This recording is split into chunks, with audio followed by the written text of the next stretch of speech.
Like and subscribe and click the bell icon to get new video updates.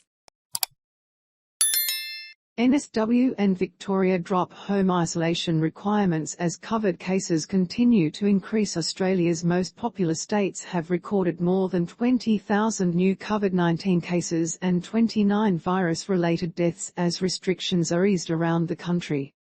NSW posted 12,633 infections and 16 fatalities on Saturday morning. Victoria had 8120 cases and 13 deaths.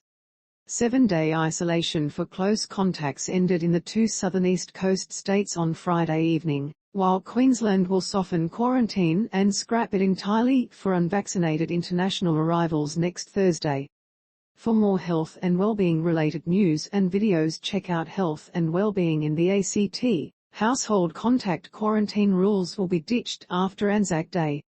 South Australia will drop the requirement for close contacts to isolate from April 30, but 5 rapid antigen tests over 7 days will be required.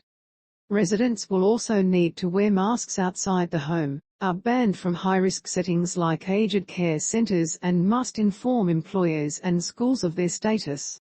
Vaccination status and check-in requirements for pubs, restaurants, theatres and sports venues also continue to be wound back in Victoria. Vaccine mandates for Victorian workers in multiple industries are being retained, while NSW is shifting to a risk assessment-based model.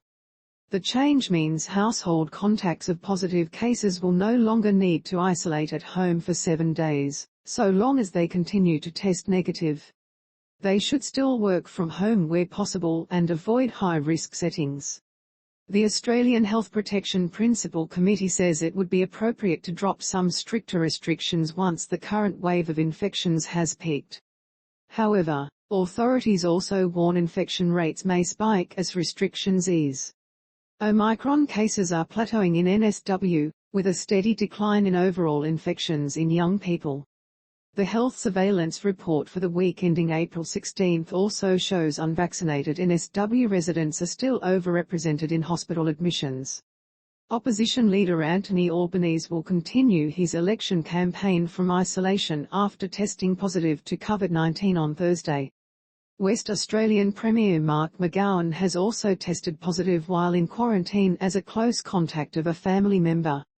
Latest 24-hour COVID-19 data from across Australia: NSW 12,633 cases, 16 deaths, 1617 in hospital, 60 in ICU Vic, 8120 cases, 13 deaths, 449 in hospital, 35 in ICU.